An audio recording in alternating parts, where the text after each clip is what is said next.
I think the theme for this year's Singapore International Energy Week is absolutely spot on, advancing the energy transition. I think if I was going to add to something to it, I'll talk about the pace of change. How fast are we going to change? Some people are talking to 2025, some people are talking to 2050 or even beyond. So what's the pace? And the second one is what's the scale? How are we going to replace the existing energy system with decarbonised systems at scale? And at the British Chamber of Commerce, we've been doing a lot of work on that, and people can look at our library of activity.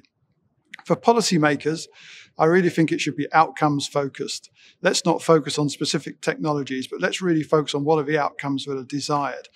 We had a session today on regional interconnectivity, and we talked about policies that were realistic to build systems that are reliable and resilient, and of course at lowest cost, because the consumer not always pays.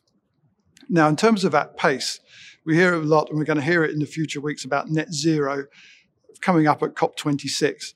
People tend to focus on the word zero. I think that's the wrong thing. People should focus on the word net. And by net, I really mean that fossil fuels will be part of the mix, particularly gas, nuclear.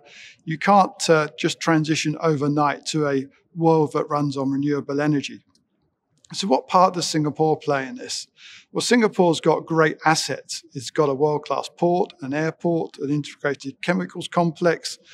It's also got world-class housing. And I think Singapore's got the skill sets and the institutions to use those assets in a way that Singapore becomes a beacon for the world, whether it's a sustainable aviation hub, whether it's around electrification of ports, whether it's around decarbonised petrochemicals and industry.